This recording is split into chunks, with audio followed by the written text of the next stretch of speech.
Buenas tardes a todos. El día de hoy nuestro grupo va a presentar lo que es la enfermedad de la tosferina. Estamos integrados por Sinaí López, Jeffrey Ávila y mi persona, Elena Mejía. Para comenzar, la enfermedad de la tosferina es una enfermedad respiratoria altamente contagiosa que ha afectado desde la antigüedad a millones de niños, con una alta mortalidad y morbidad infantil. Ahora hablemos un poco sobre la historia de la tosferina.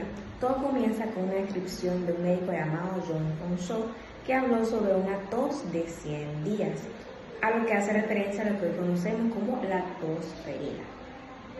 Él dijo que esta enfermedad tiene una alta mortalidad de un 80-90% el mes después de que dan inicio los síntomas. Con el tiempo muchas personas pensaron que en su tratado de enfermedades él hablaba de enfermedad como neumonía o abscesos pulmonares, pero no, él hacía referencia a la tosferina. En el año 1578, de Bariou, él describió un brote de una enfermedad en París que nombró como quintas. Estas quintas pues era la tosferina y él decía que consistía en una enfermedad con paroxismos de tos cada 5 horas. Con el tiempo, en el caso de los americanos, el término de la tosferina fue cambiando hasta que se logró llamarlo como lo conocemos, ¿verdad? Tosferina o también llamado tos de fieras. Ok, con el tiempo, para finales del siglo XIX, Burger y posteriormente Bordet identificaron bacterias filamentosas presentes en el esputo de personas con tosferina.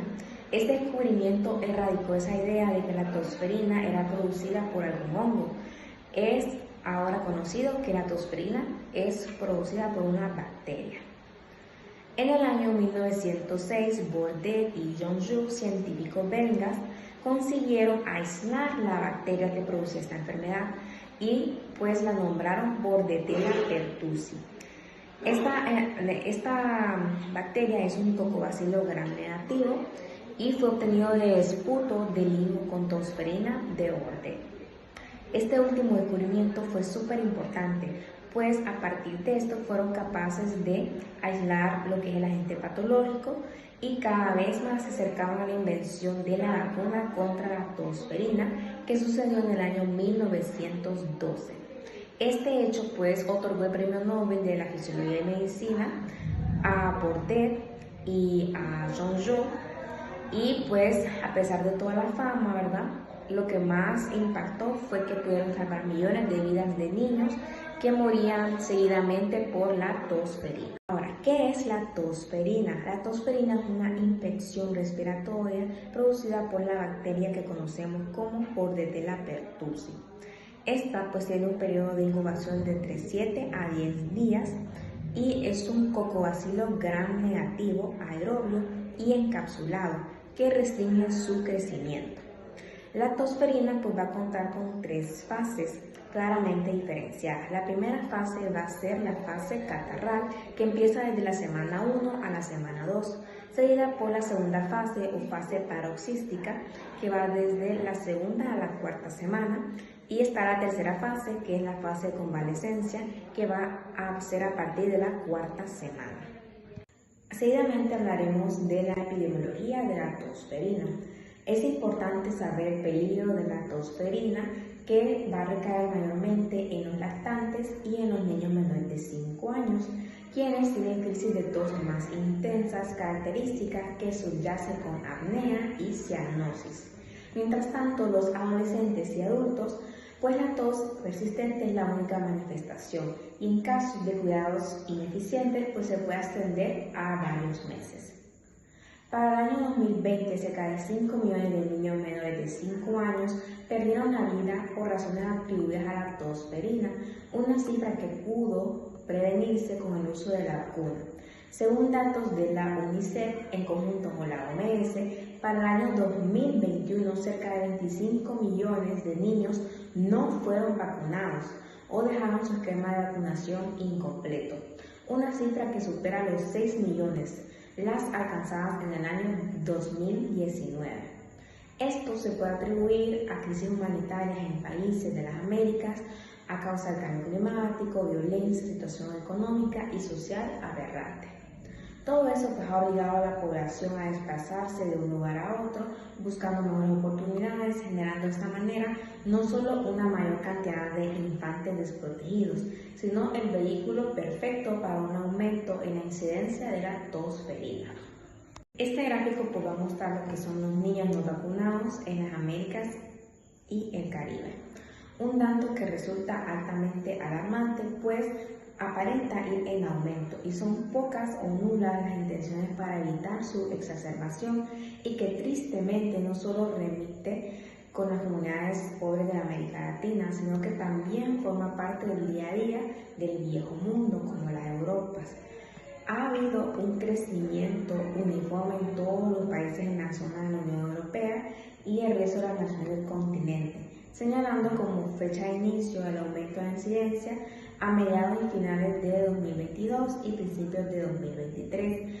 Esto pues tiene relación con la pandemia de COVID-19, ya que muchas personas no podían salir por la cuarentena a vacunarse o tuvieron miedo de las vacunas. Igualmente podemos ver en este gráfico que las personas más afectadas por la tos ferina pues son los niños menores de 1 año y los adultos mayores, ¿verdad?, de 60 años y más. Por último tenemos este gráfico que muestra el número de muertes registradas en el periodo de 2011 y 2024 y dividido en grupos de edad. Como podemos ver, los niños menores de 1 año fueron los más afectados y con el uso de las vacunas, pues esto pues ha ido disminuyendo.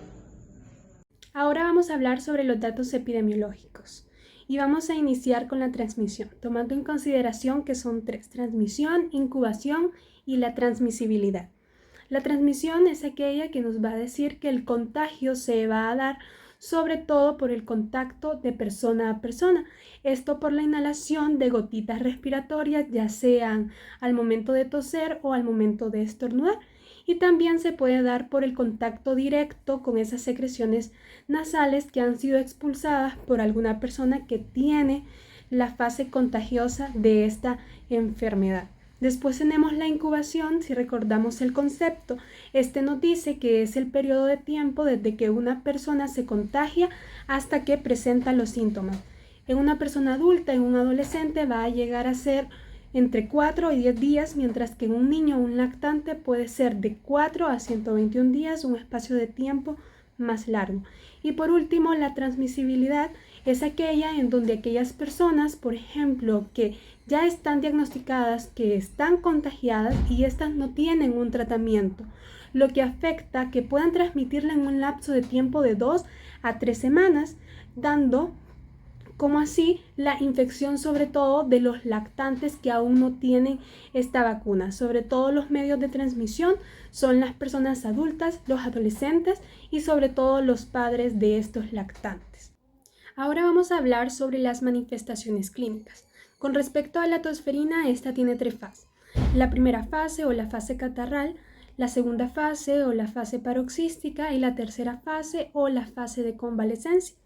La fase catarral, esta va a tener una duración de 1 a 2 semanas, pudiéndose extender hasta 3 semanas, y esta va a ser ocasionada por la Bordetella pertussis, que es la que se encarga de que se dé la enfermedad de la tosferina, pero que al principio en esta fase lo que provoca es que se pueda confundir con un resfriado común, ya que esta va a afectar las vías respiratorias superiores, pudiendo ocasionar síntomas como lagrimeo, estornudos, al igual que signos de rinitis, anorexia o incluso hasta hepatía por la falta de sueño, causando también irritabilidad y problemas en el humor. En la segunda fase o en la fase paroxística, esta se va a producir por accesos repetidos que pueden llegar a ser mayores de 5 veces. Esto porque es forzada, en donde una misma expiración va a venir acompañada de un sonido de gallo. ¿A qué nos referimos con esta parte? Que una persona ha tosido muchas veces, que al momento que desea inspirar va a ocasionar un sonido que es parecido a un sonido de gallo. Estos se pueden ocasionar sobre todo por la parte de la noche o que una persona realice distintas actividades como deporte o que se ría o que llegue a estornudar y realizar alguna actividad física, puede llevárselo. Esta va a ir disminuyendo progresivamente hasta que llegue al periodo de convalecencia en donde ya pueda recuperarse. Es importante que recordemos que tiene una duración de 6 a 10 días. La tercera fase o la fase de convalecencia tiene una duración de 1 hasta 12 semanas, en donde ésta va a ir recuperándose, pero también puede infectarse de otras enfermedades respiratorias debido a que van a estar atribuidas principalmente a la inmunosupresión. Respecto a los medios diagnósticos, van a estar divididos en dos partes. En los exámenes de laboratorio, que son los que predominan, pero también en un examen clínico. El primero de los exámenes de laboratorio vamos a encontrar el examen de cultivo, en donde este es un diagnóstico microbiológico para poder diagnosticar a la bacteria Bordetella pertussis. Esta tiene mucha especificidad, pero va a tener la desventaja que tiene poca sensibilidad. ¿Cómo se realiza esta muestra? Bueno, vamos a utilizar un hisopo que sea estéril y la vamos a llevar hacia el área nasofaríngea. Luego esta se va a colocar en un recipiente que también esté estéril, en donde no se pueda dañar la muestra. Si no se puede realizar el examen inmediatamente, se va a colocar en una incubadora entre 37 y los 35 grados durante un periodo de tiempo mínimo de 3 hasta un máximo de 7. Este es un método que es altamente específico, pero si la persona ya ha recibido algún antibiótico anteriormente, puede causar un daño en la sensibilidad de la respuesta. Luego tenemos a la reacción de cadena en polimerasa, o también conocida más comúnmente como la PCR. Esta va a ser más sensible que el cultivo, ya que esta puede llegar a detectar el ADN de la bacteria, sobre todo si se encuentra en la fase inicial. El procedimiento llega a ser igual que el cultivo. Esta pues se va a tomar con un hisopo que sea estéril, es llevado al área nasofaríngea y luego se va a utilizar esa muestra para poder detectar el ADN. Si se encuentra, pues va a ser positivo para esta enfermedad. Y esta la hace que sea más sensible, más rápida y más fácil de poder obtener. Pero entre las desventajas es que si se llega a contaminar puede dar falsos positivos. Y la alta capacidad de poder contaminarse esta bacteria es, valga la redundancia, muy alta. Como tercer punto, tercer prueba diagnóstica de laboratorio, tenemos la inmunofluorescencia indirecta, que esta es un diagnóstico que puede darse rápidamente, pero puede ser de baja sensibilidad. Se va a tomar la muestra de la misma manera que un examen de la PCR como de cultivo y se va a llevar a un microscopio que sea especializado en muestras de fluorescencia. Como ya se mencionó, entre las desventajas es que puede llegar a presentar muy poca sensibilidad, pero como su mayor ventaja es que nos puede dar un diagnóstico rápido. Y por último tenemos la prueba de serología, que esta es utilizada principalmente cuando el diagnóstico se retrasa. Esta es fiable sobre todo cuando una infección puede no ser adecuada en pacientes que son vacunados recientemente. El procedimiento siempre va a realizarse por medio de una muestra de sangre, ya sea como un tipo de prueba ELISA. Por último, en el examen clínico, las personas van a tener una referencia en donde tienen una tos de más de 2 semanas, una tos paroxística, estribor inspiratorio, vómitos después de toser, secreción nasal, secreción ocular, y estas pueden llegar a ser de un color verdoso. Bueno, ahora hablaremos del tratamiento. Uno de los fármacos utilizados es la eritromicina.